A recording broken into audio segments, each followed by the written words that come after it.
As an American, I eat apple pie, play baseball under its blue skies. As an American, I travel this land and follow her roads wherever I can. From sea to shining sea, I've seen a lot, and none of it will be forgot. And when my country called, I gave my all as an American.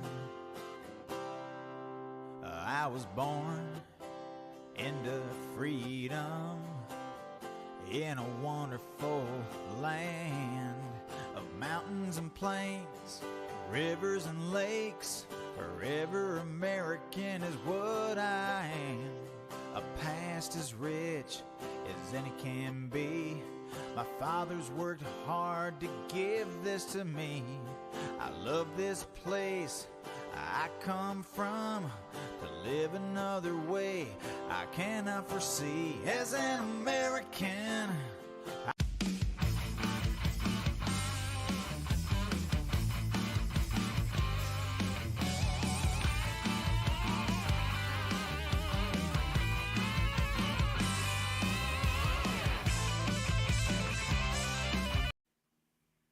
Hello, hello, hello. How you guys doing tonight?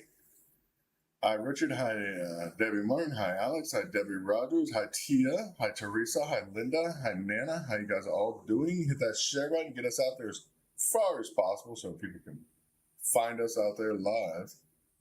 A lot going on out there. It's craziness as we watch, of course, everything unfold in the Middle East. Threats coming in from other entities in the Middle East. Of course, those aren't good, but they're there. Hi, Matt. How you doing tonight? Yeah, hopefully my background looks good and my audio sounds good and everything's good out there. Hi, Hank. How you doing? But of course, today, we got a new House Speaker yesterday, which is great.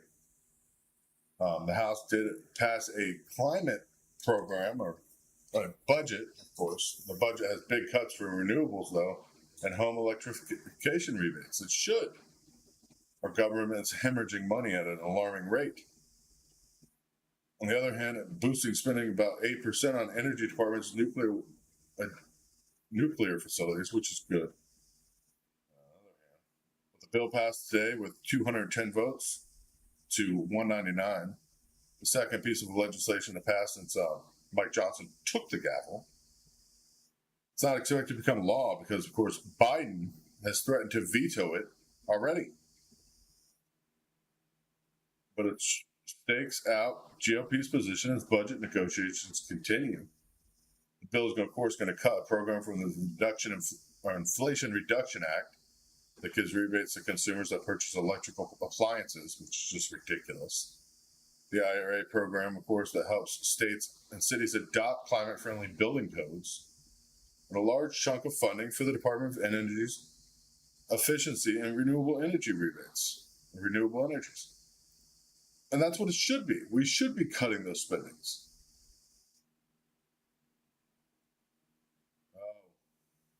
8-year anniversary, had a lot of wine and a lot of time.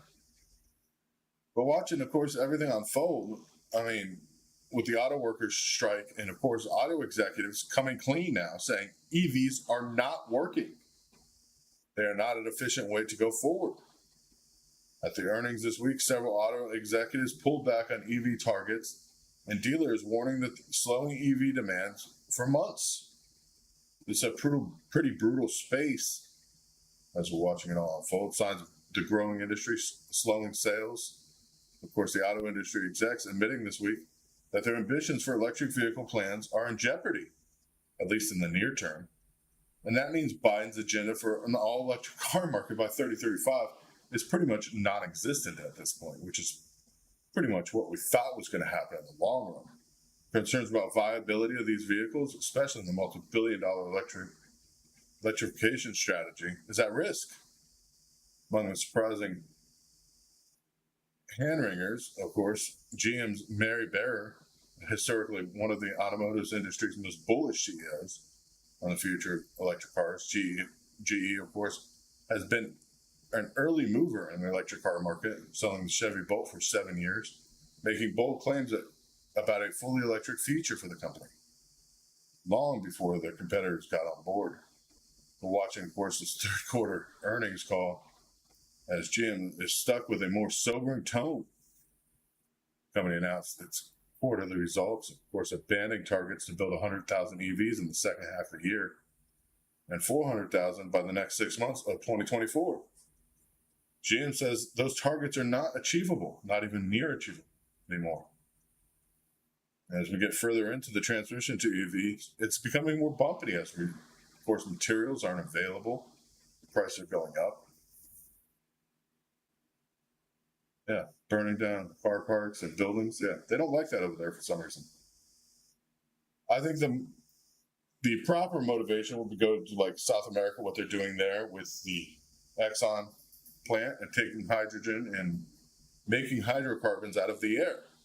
It's pretty conceivable that's what we need to be doing. Instead of trying to go EV, why not convert the carbon and hydrogen that we already have available to us? Lower the carbon dioxide in the atmosphere by capturing it, of course, and reburning it as fossil fuel. Hydrocarbons are available. That industry is there, and that's what we need to head towards if we're looking for a truly greener future. But we have plenty of oil in the ground for now.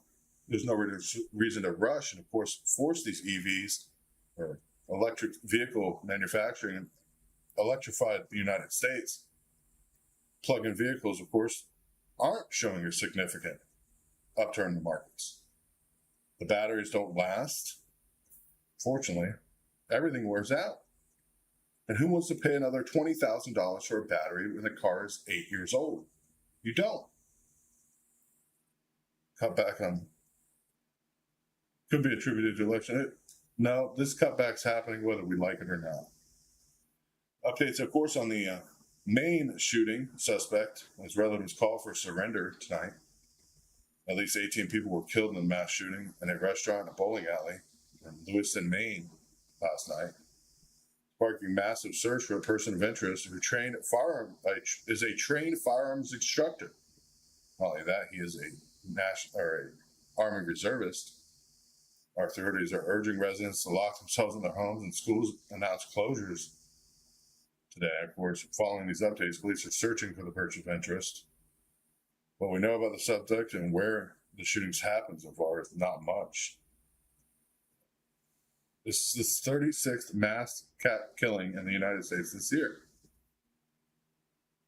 And a number of 18 people, that sounds like a lot, but when we have 365 million people plus, it's really not compared to near what the olden day shootings were. Of course, we're going to take a look overseas. Well, let's start with this in the first place. Venezuela and the Middle East states are talking about cutting off oil supplies. That's right.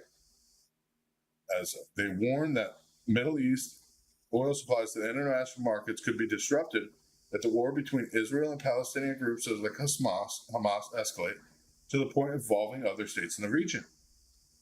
The conflict, of course, global impacts security, and escalations in the conflict regions jeopardize energy supplies, and of course, exacerbates the economic crisis that is happening all around the world, including to us here at home.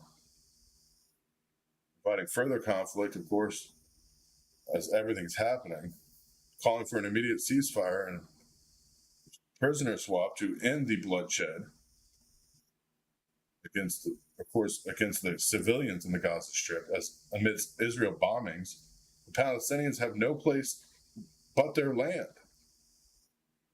You think that's bad, and you could say, well, let's look at it the other way. What they did is terrible. We know they did terrible. We know it was terrible.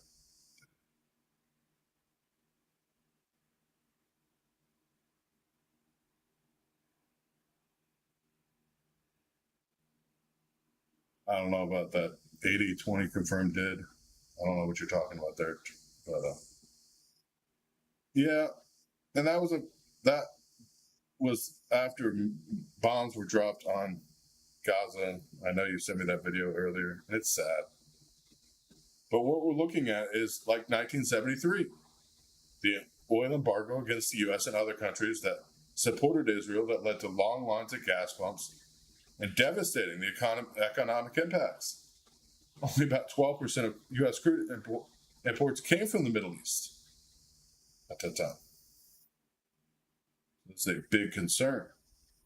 We're not producing our oil now, we're buying it off everybody else. Watching, of course, South America as well, watching Venezuela now moving in on more property, trying to annex property from another country. Yes, a war in South America is going to happen. Amongst that turmoil, of course, with what's happening between the Middle East, of course, and what's happening in Venezuela, if we lose both oil exporters, it could be a huge problem. Iran is one of the world's 8th largest oil producers. Of course, watching this happen as other major exporters are talking about embargoes as well. Get prepared. Get prepared. This is sad. This is happening. As we watch oil get cut off from the Persian Gulf and the Gulf of Oman and the Arabian Sea, seaborne oil shipments that are passing through those areas won't be coming.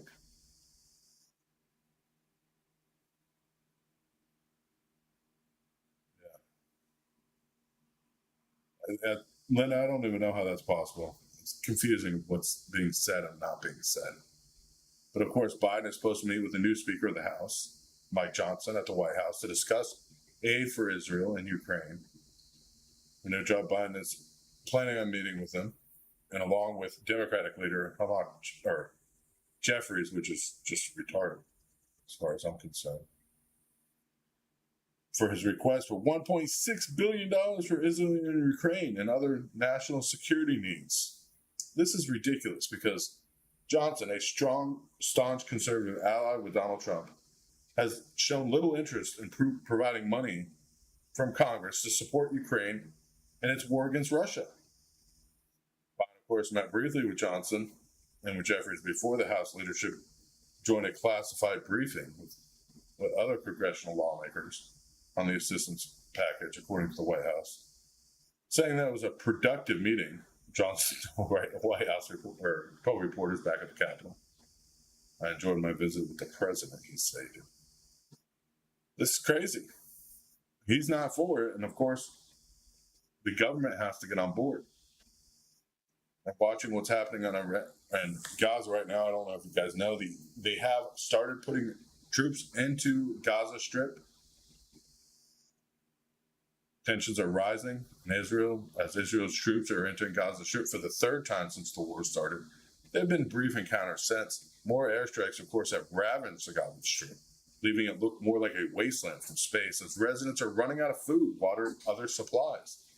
Bombardments continue as the Iranian military said troops and tanks briefly are entering the North Gaza, preparing for full-scale incursions. Israel raid, of course, happened. This will be the 3rd raid since, of course, more than 2 weeks ago when the war began. This is not good news because before this, Iran sent a warning. Iran warns of uncontrollable consequences if the U.S. support for Israel. Iran's foreign minister warned that uncontrollable consequences for the U.S. if it's backing Israel's war against Hamas and Gaza continues to expand. His exact words that I speak frankly to American statesmen who are now managing genocide in Palestine, that we do not welcome the expansion of war into the region. Of course, I warn that if genocide in Gaza continues, they will not be spared from this fire, directing that directly towards us here at home in America on our soil. People, wake up. This is a direct threat to the United States, stated today, prior to Israel going in with ground troops and heavy bombing today, making a wasteland that was once Gaza Strip. For the 20th day in a row, the deadliest of 5 Gaza wars for both sides. Watching this unfold, I mean, more than 7,000 Palestinians have been killed so far, more than 3 times the number killed in 6-week-long Gaza war back in 2014 that occupied the West Bank. More than 100 Palestinians have been killed in violence and Israeli raids following Hamas's surprise attack in the 7th of the southern Israel. And Israel's not playing. Israel's, of course, you can say that they are trying to get back at Hamas, but now they are expelling Palestinians by force. A Palestinian, of course, was expelled by Israel's forces from his home in West Bank. A violent expulsion. Israeli troops expelled a prominent Palestinian activist from his home in West Bank in the heart of the city of Israel's Palestinian conflict after he hosted a foreign journalist and a well-known Israeli activist. That's right. Wait, he was hosting a journalist and an activist for Israel? Hold on, there's something wrong here. And people don't think this is a problem. Critics accusing the military of covering of what the Israel-Hamas war to expand to much more violent attrition to what's happening. This is sad. The military had no immediate comment about anything that's happened. The journalist that came to his home, of course, to gather materials for an article about the situation in the occupied West Bank since the outbreak of the Israel-Hamas war. 3 weeks ago, it started. A rampage, of course, of Hamas gunmen from Gaza into Israeli border communities. That's what his story was about. Yeah, get our troops out is right. As we see, of course, heavy issuance from not only Iran, but most of the Middle Eastern partners, threatening to cut off oil to the United States over this. Now, North Korea threatening to fire nuclear weapons. We don't even know what's possible. As this all unfolds, Venezuela talking about cutting off oil to us as well. It's crazy. All this happening in the Middle East as we speak tonight, and it's sad. We're not secure here at home because our government can't secure a southern border. That's just ridiculous. As we watch that unfold day by day, more concerned with climate problems than actual problems with the world or with the government, with the actual country, the security and preservation of ourselves and our families. Yeah, Creepy Joe's got it under control while he's sleeping at the wheel. Maybe he needs another cup of hot milk to make him take another nappy pie. It's crazy.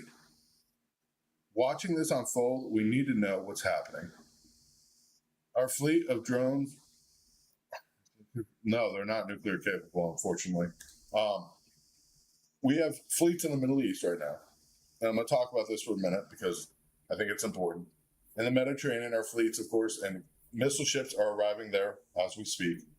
The missile brigades, or whatever you want to call them. I think they're like cargo ships, but they're just missile flats. So.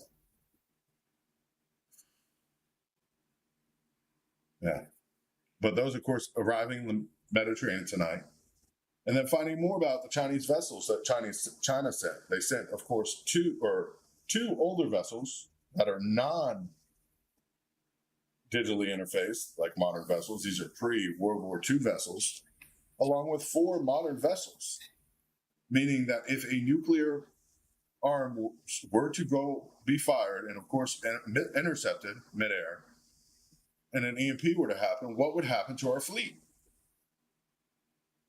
What would happen to our fleet that is down in the water as their power is knocked out? Nobody's thinking about this. Nobody even wants to admit what could be happening.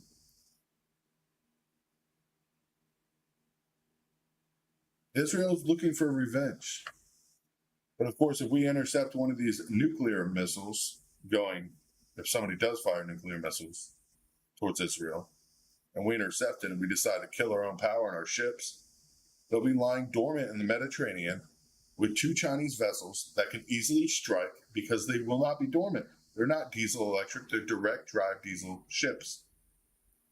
Manual gun operations and everything involved. These are older ships that China sent there on purpose. And I wonder if they sent them there with this reason in mind. So, as we look forward to the next couple of days and see what's happening, craziness unfolding in the world, be prepared. Be prepared. Everything's happening.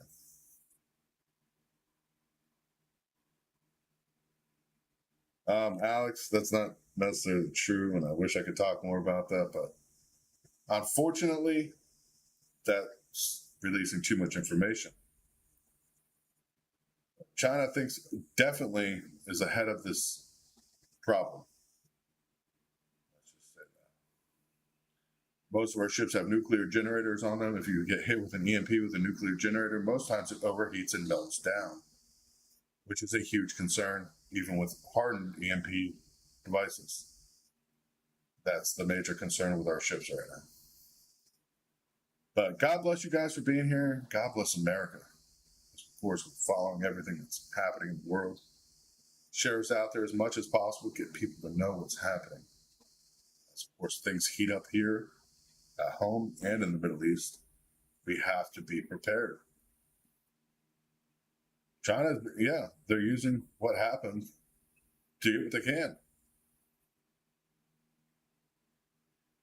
China's not stupid. As Russia, of course, is moving in, China's having provocations right now with the Philippines. We don't know what's going to be happening next. But God bless you guys. Have a wonderful night. We'll see you tomorrow night at 9:30 Eastern Standard Time. Till then, be safe, but be prepared. God bless you. Good night.